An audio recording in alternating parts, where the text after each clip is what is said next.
Good morning, children. Welcome to today's English class.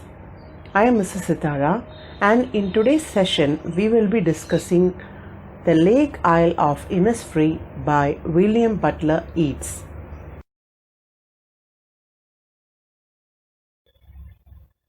Before we go into the poem, let us see the introduction. This poem is a lyric. A lyric is a formal type of poetry which expresses personal emotions or feelings, and it is spoken in first person. It explores the poet's longing for the peace and tranquility of Innisfree, a place where he spent a lot of time as a boy. Innisfree is an uninhabited island in Ireland. In that place, our poet William Butler Yeats had spent his school days. Since it is uninhabited, it was very peaceful and quiet, and the poet longs to go there and enjoy the peace and tranquility there. The poet has spent his boyhood there, so he wants to spend it. There are so much of sweet and fond memories for the poet there, so he wants to spend his time there and enjoy the tranquility and peace which he had enjoyed as a boy. An isle, I-S-L-E, isle means an island. An island is a place which is surrounded by water on all the sides. Now let us see the poem. I will arise and go now, and go to Innisfree, and a small cabin built there, of clay and wattles made. 9 bean rows will I have there, a hive for the honey bee, and live alone in the bee-loud glade. And I shall have some peace there, for peace comes dropping slow, dropping from the veils of the morning to where the cricket sings. There midnight's all a glimmer, and noon a purple glow, and evenings full of linnets' wings. I will arise and go now, for always night and day I hear the lake water lapping with low sounds by the shore. While I stand on the roadway or on the pavement's grey, I hear it in the deep heart's core. Now we will discuss each stanza.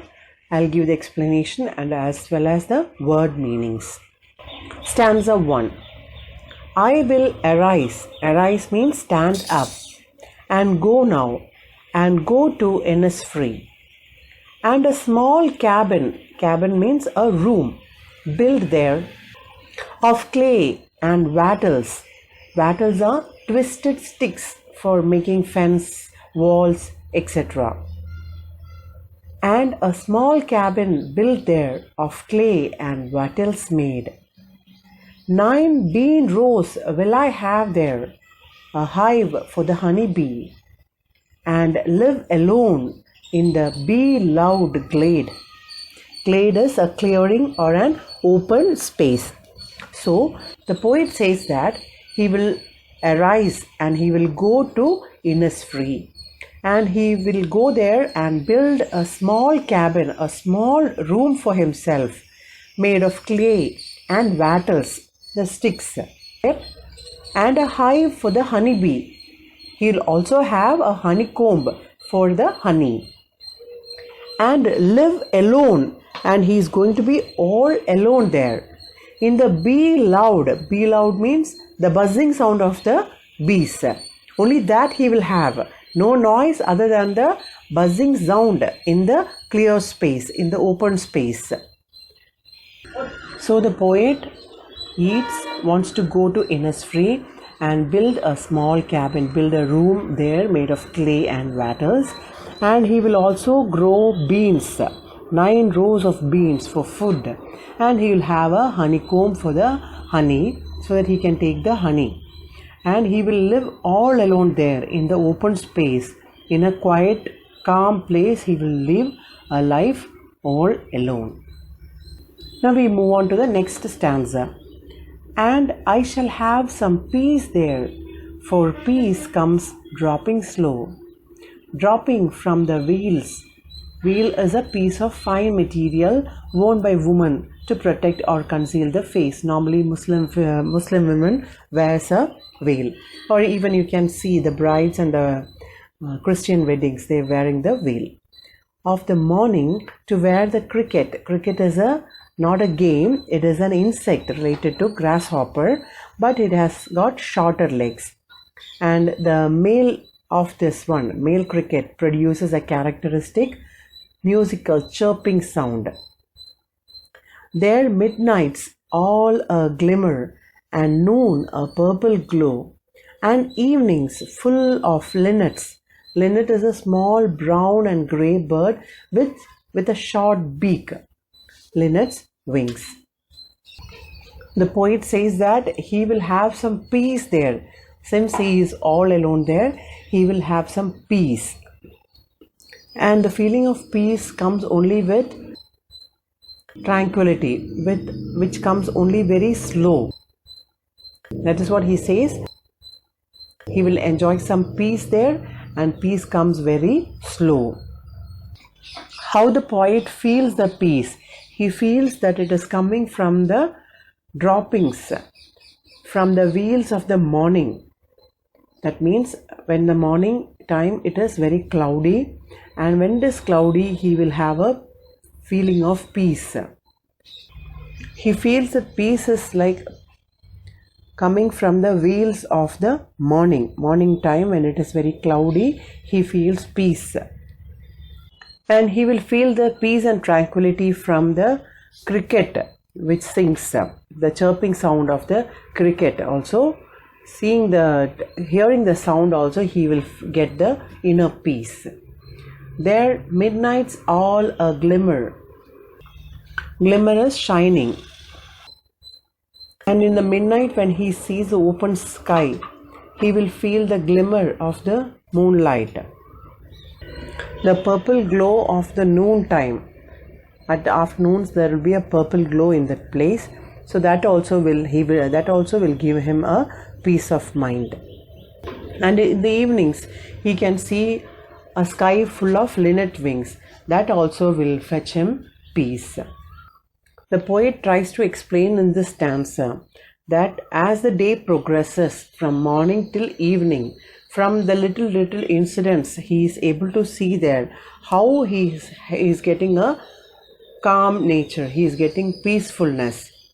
In the morning when he feels like it is dropping the veil, he will feel the veil dropping, and from the cricket singing to the midnight's shine, then the purple of the noon, and the evening which is full of linnet's wings, from all these things he will get the tranquility he is yearning for.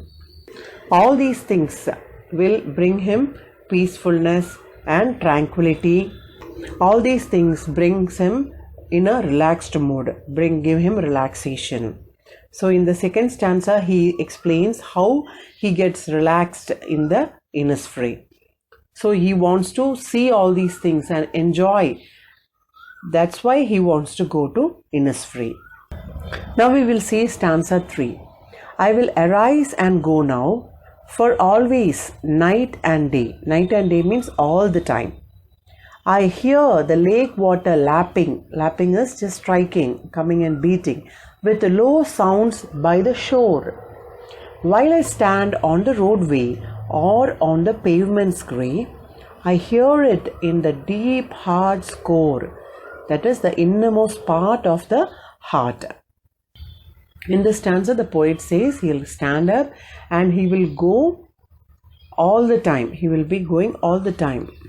The poet says in the third stanza that he will stand and he will go now, because all the time he hear the lake water lapping. The lake water, he can hear the lake water with low sounds by the shore. He can hear the sound of water in the lake. The lapping of water, the striking of water by the shore of the lake, he can hear it all the time. So that is attracting him, that is pulling him towards the lake. He is able to hear the sound of the lake water in his deep core of the heart. Deep core of the heart, he can hear the lapping of the lake water.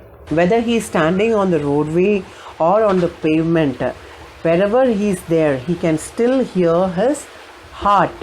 In his heart, he can hear the lapping of the lake water. In this poem, the poet tries to express his feelings of why he wants to go to Innisfree and how peaceful will it be for him if he goes there. The poet wants to go to Innisfree. He wants to be alone there. He wants to build there a room of clay and wattles, and he wants to grow his food of beans and have a hive for the honeybee. Then he explains how he will get peace and tranquility there from the changes in the day, from the morning till evening, from all the different sounds he hears and things he sees. He is able to get the peace and tranquility his mind yearns for, and he is able to hear the lapping of the lake, whether he is standing on the roadway or on the pavement. Throughout day and night, he is able to hear the lapping of the waves of the lake. In his deep heart, deep core of the heart, he is able to hear it. Now we will discuss the literary devices used. First we will see the rhyme scheme. Rhyme scheme is A, B, A, B. In the first stanza you can see Innisfree is rhyming with honeybee and maid is rhyming with glade. So we have the rhyming scheme A, B, A, B, and it is same throughout the poem. Next is the instance of alliteration. What is alliteration? It is a repetition of a consonant sound in two or more consecutive words. The next is the instance of alliteration. Alliteration means the repetition of a consonant sound in two or more consecutive words. Hive and honeybee, head sound, her sound is repeated. Also the lines I will rise, I will arise and go now is seen in stanza 1 as well as stanza 3. That is because poet wants to insist on that. Poet wants to give stress on that he wants to go to Innisfree. Stanza 2 also the same rhyme scheme follows. Slow, glow, sings, wings. Next device being used is personification. Personification is the attribution of a personal nature or human characteristics to something non-human. He says from the wheels of the morning. Here morning is personified, treating the morning as a woman who wears a wheel. There is usage of metaphor. It is an indirect comparison between. Another poetic device used is metaphor. Metaphor is a figure of speech in which a word or a phrase is applied to an object or action to which it is not literally applicable, as a representative or symbolic of something else. He is saying wheels of the morning, that is the clouds in the morning. He is comparing clouds to wheels. Coming to stanza 3, here also we have the same rhyme scheme A, B, A, B. There is repetition. I will arise and go now. It is already repeated. It is given in stanza 1. That is repeated in stanza 3. And there is an instance of alliteration also. In line 2 we can see lake, lapping, low. Here you have the repetition of l sound.